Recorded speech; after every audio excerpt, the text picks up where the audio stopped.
குருஷேத்திரம் மண்ணு ரத்தம் சிந்த தயாரா இருந்துச்சு. வாள்கள் மின்னுது, அம்புகள் வானத்தை கிழிக்க காத்திருந்துச்சு. போருக்கு காரணம் வாள் இல்ல, ஒரு மனுஷன். அவன் போர்க்களத்துல நின்று சண்டை போட்டவன் இல்லை. ஆனா அவரோட சிந்தனை லட்சம் வீரர்களை முறியடிச்சுது. ஒரு ராஜ்யம் உடைஞ்சதுக்கு காரணம், ஒரு வம்சம் அழிய காரணம், இந்த உலகத்துல பாதி இறஞ்சதுக்கு காரணம் அவர்தான். அவர் கையில வாள் இல்லை, தாயக்கட்டை மட்டும்தான் இருந்துச்சு. அந்த தாயக்கட்டை விதியையே மாத்திருச்சு. இந்த சதியின் ராஜா, அந்த பழியின் உருவம், அவர் தான் சகுனி. ஒரு நாள் ஒரு சின்ன பையன் அவன் குடும்பம் பசியால சாகிறத பார்த்தான். அந்த நாள் அவன் கண்ணீர் விட்டு துடிச்சான். அடுத்த நாள் அவன் சிரிக்க கத்துக்கிட்டான், பழியோட. அந்த சிரிப்பு ஒரு வம்சமே அழிய காரணமாச்சு, ஒரு மகா யுத்தத்தை விதைச்சுது. சகுனியோட உண்மை தெரிஞ்சா நீங்க அவரை வெறுக்க மாட்டீங்க. வாங்க கதையோட பயணிக்கலாம். காந்தாரம் மலைகள் சூழ்ந்த ஒரு அழகான ராஜ்யம். அங்க ஒரு இளவரசன் ஓடி விளையாடிக்கிட்டு இருந்தான். அவனுக்கு அரசியல் தெரியாது, பழி தெரியாது. சின்ன வயசுல சகுனி ரொம்ப புத்திசாலி. தாயக்கட்டை விளையாடுவாரு, எப்பவும் ஜெயிக்கணும்னு நினைப்பாரு. ஆனா அது கெட்டதுக்கு இல்லை, அது ஒரு குழந்தையோட ஆசை. அவனோட அக்கா காந்தாரி அவனுக்கு ரொம்ப பாசம், அவனை அம்மா மாதிரி பார்த்துக்குவா. ஒரு நாள் காந்தாரி கேட்டா, சகுனி நீ பெரியவனானா என்ன ஆக போற? சகுனி சொல்றாரு, நான் யாரையும் தோக்க விட மாட்டேன், எப்பவும் ஜெயிப்பேன் அப்படின்னு சொல்றாரு.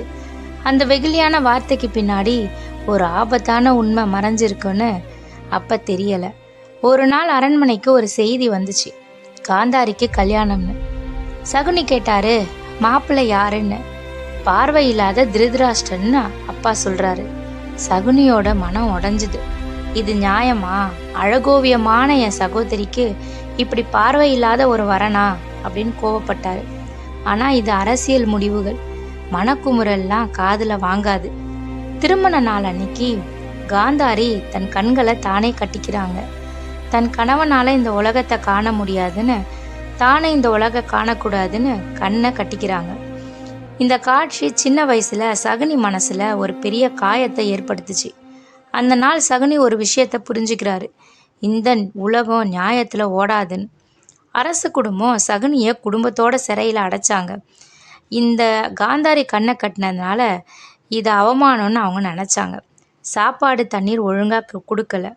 ஒவ்வொரு நாளும் சகுனி குடும்பத்துல இருக்க ஒருத்தரா இறக்க ஆரம்பிச்சாங்க. சிறையில வேதனையை அனுபவிச்சாங்க. எந்த தவறுமே செய்யாத தண்டனை அனுபவிக்கிற சகுனிக்கு இது ரொம்ப வேதனை ஏற்படுத்துச்சு, பழி உணர்வையும் சேர்த்து ஏற்படுத்துச்சு.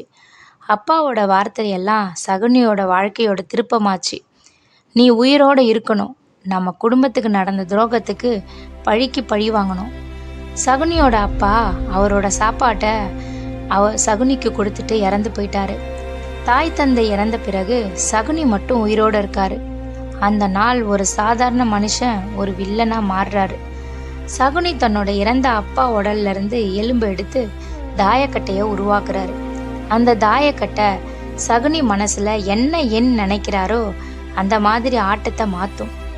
ஆசை, பொறாமை, அதிகார வேட்கை இதையெல்லாம் உபயோகிச்சு ஹஸ்தினாபுர அரண்மனைக்குள்ள சகுனி நுழையிறாரு.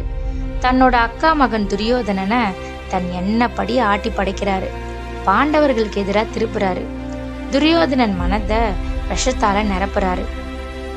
பாரத கதையை முற்றிலுமா மாற்றிய அந்த நாள் வந்துச்சு. யுதிஷ்டிரன் தன்னோட ராஜ்யத்தையும் தன்னோட மனுஷத்தன்மையையும் தன்னோட தம்பிகளையும் சூதாட்டத்தை தன்னையும் இழக்கிறாரு. சகுனி தன்னோட சூழ்ச்சியால சூதாட்டத்துல யுதிஷ்டிரரை ஜெயிச்சாரு. குருஷேத்திர போரோட விதைய சகுனி விதைச்சிட்டாரு. குருஷேத்திர போர் ஆரம்பிக்குது. குருஷேத்திர போருக்கு முன்னாடி ஒரு நாள் இரவு கிருஷ்ணனும் சகுனியும் சந்திச்சுக்கிறாங்க. அந்த இருட்டுல கிருஷ்ணன் ஒரு இடத்துல நின்னுட்டு இருந்தாரு. சின்ன சிரிப்போட சகுனி நடந்து வராரு. சகுனி கிருஷ்ணர் கிட்ட கேக்குறாரு, கிருஷ்ணா எல்லாம் உனக்கு தெரியுமே, அப்ப ஏன் இந்த நாடகம்னு. கிருஷ்ணர் சொல்றாரு, நாடகம் இல்லை சகுனி, தர்மத்துக்கும் அதர்மத்துக்கும் நடுவுல இருக்க போர். சகுனி கேட்டாரு, தர்மமா? நான் செஞ்சதெல்லாம் பழிக்கு பழிதான். என் குடும்பத்தை அழிச்சவங்களுக்கு நான் பதில் கொடுக்குறேன், அதில் என்ன தப்பு? கிருஷ்ணன் சொல்றாரு, பழிக்கு பழி வாங்க நீ எடுத்த பாதை பல உயிர்களை அழிச்சுது. ஒரு துரோகத்துக்கு பதில் இந்த உலகத்துல பாதி உயிர்களை நீ பலியாக்குற. சகுனி சொல்றாரு, நான் மட்டும் தப்பா? அந்த அரண்மனையில நடந்த துரோகம்லாம், அந்த நீதி கேடுகள்லாம், அந்த அடக்குமுறையெல்லாம் யார் தடுக்கணும் கிருஷ்ணா? கிருஷ்ணன் சொல்றாரு, தவறு நடந்த இடத்துல நீதியை உருவாக்கல, நீ இன்னொரு தவறை உருவாக்கியிருக்க. சகுனி பதில் சொல்றாரு, நான் விதைச்சிட்டேன், அது எப்படி வளருதுன்னு பார்க்கலாம். இங்க